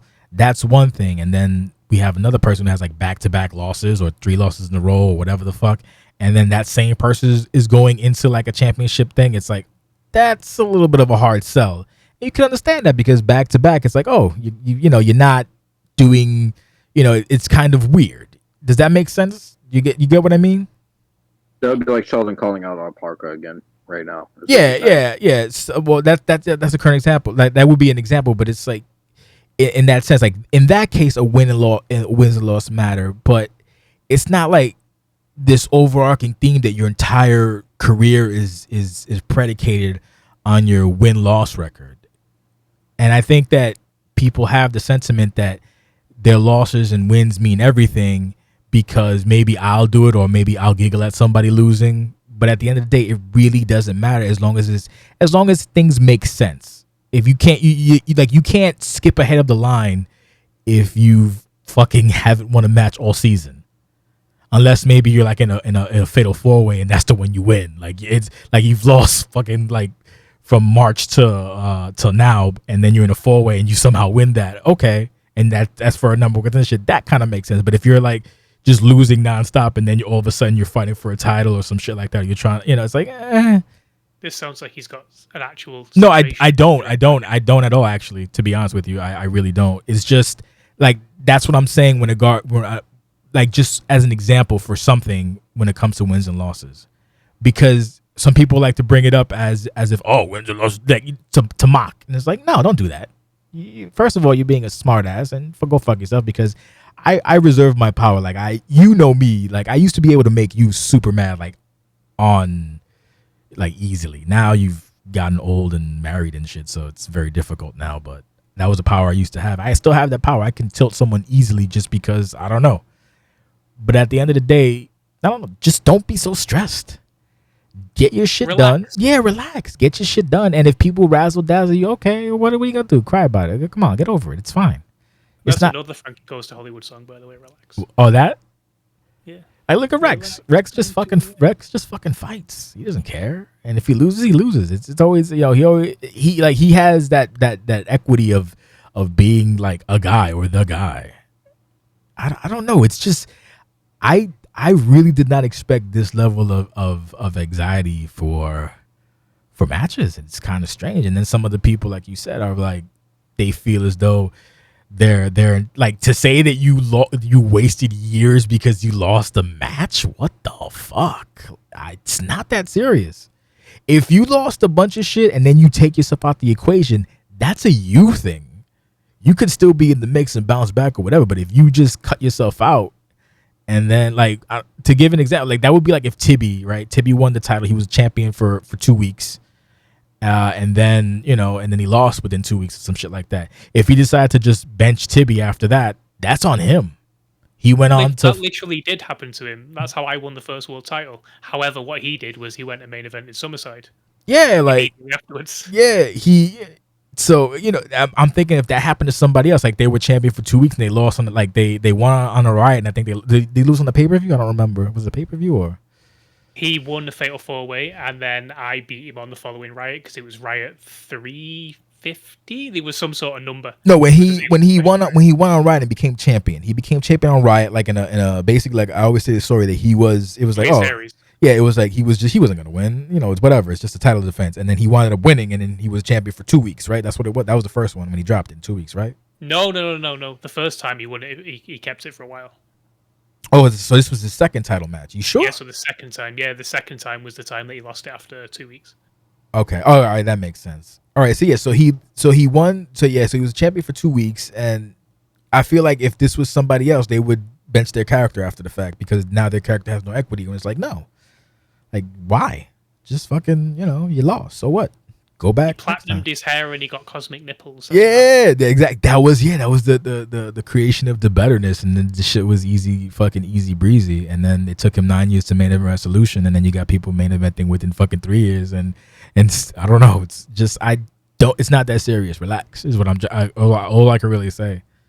Just do your matches, do the best you can, and sometimes you get the old razzle dazzle, sometimes you won't. I don't know. I don't know really what to say in this regard. It's very strange to me that people have so much like high levels of anxiety. Like when they why?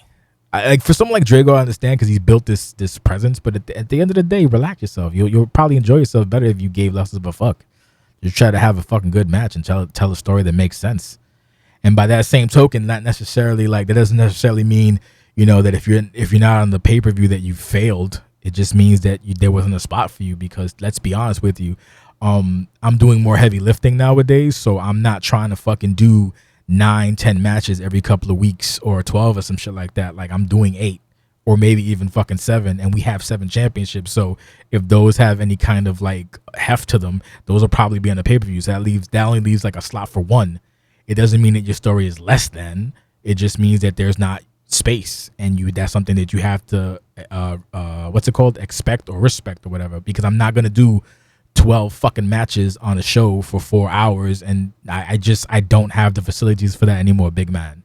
I'm not doing the participation just to make you feel better. Like it sounds mean, but it's not. At the same token, I'm not gonna set aside my piece, if you will, and put 14 matches on a card or 9 or 12 or whatever for one day show just to make you feel better. it's not an indictment on the person or the feud. It just there isn't any space, and that's just something you have to live with. Basically, I know somebody asked me, "Hey, what's the probability of this match on the pay-per-view?" I'm like, slim to none, because just for the fact that like there's just no fucking space. So this is another reason why someone like TB's like, we shouldn't have so many titles. Yeah, no, I agree, but that's the thing, because I feel like people think that if they're not on a pay-per-view that their stuff is wasted or whatever, and it's like, no, it's not. It's just there isn't fucking space. Like, what do you want me to do? Oh, let's just take title matches off. Why? Oh, because you should probably no. Am I being unreasonable? And I'm not. I mean, I'm honestly asking both of you, am I being unreasonable in that assessment? I don't know what's happening here. There seems to be some sort of a therapy session for you. Is it? Might be. You've Captive audience. left the point of the podcast. No, I did. Did I? No, I'm just saying. No, go ahead, and I'll go. No, circle I was going back. to say what I would say is that that extra spot that isn't a title match is reserved for me. So that's why you're not getting it. It's usually me versus a legend. Oh my god. That's fair. And I mean, look, when it That's comes down to it, Jay, it's always fair. It's your workload. It's what you can handle. So if 8 matches is your number or 7 matches is your number, as much as everyone wants it to be 12 matches, it's just tough. It's what you can do. So people have to respect that in the end, and that's it when it comes to that. So to circle back to what Dan just said, it's not the therapy. It's the fact that I think that might also, because if we see people putting themselves like under this huge microscope, that, like I said, like there's someone wrote that they feel like they wasted X amount of time if they lost. So I'm kind of what's it called, diverging or extrapolating that could also mean that they feel if they're not on a pay-per-view or if they're not like in the main event that they failed their feud, or why bother feuding or something like that. Maybe I'm conflating the issue, but I kind of feel like there might be a thing where people are on the pay-per-view, they feel like they failed, but at the same time we still have main events, we still have openings. Like I don't know, what I used to do with Jake is like, if we can't fit it on a pay-per-view, we'll open the show with it, do commentary, and then we'll end the show with another one and do commentary. Like that's the way to say, we're trying to facilitate and make your stuff feel special, but at the same time it's like, we got to do what we got to do. So just keep that in mind. It is what it is. It's basically what it comes down to. It is what it is, because it be what it be. Yeah. If you ever want to extend that, I think you have to figure out a way to like divvy that out. It's not fair to ask you specifically, and like, I'm just saying, like just, you can only do what you can do. Yeah, and the thing is, I'm not gonna fucking divvy out extra responsibilities just to make people feel good. I'm not. That's not me. Because that's the same thing that we used to back in the day, where it was like fucking 14 matches and 7 of them I didn't want to watch. Like, no, not doing that. We're just cream rises to the top, and it is what it is. Do your best, and we'll see where we can go. That's it. I think that covers everything. Thank you. And don't be so stressed. Relax. Calm down. Don't have to be so stressed. It's just weird to me that everyone's so fucking stressed out. Like, calm. Be calm. Sure, someone may giggle about your segment or your match, but guess what? You have another match next week. Do better. For every bad match someone has, there's always one that stands out. So it doesn't matter. Just keep And the people giggling have no self-awareness anyway, so giggle at them as well. I mean, you giggle a lot, so fuck. Actually, no, you don't giggle. You say, what is this shite? But no, it's just don't respond to it. Yeah, just move on with my life. Yeah, just do the best that you can, and time is fleeting, so do the best that you can. Don't stress yourself out, because you'll get gray hair earlier and you'll feel miserable. That's gonna do it for me, Pugh and Jim. Thank you very much. God bless, and have a wonderful evening or day. This is the morning time. It's still morning time, so yeah, it's going up now. Okay, bye.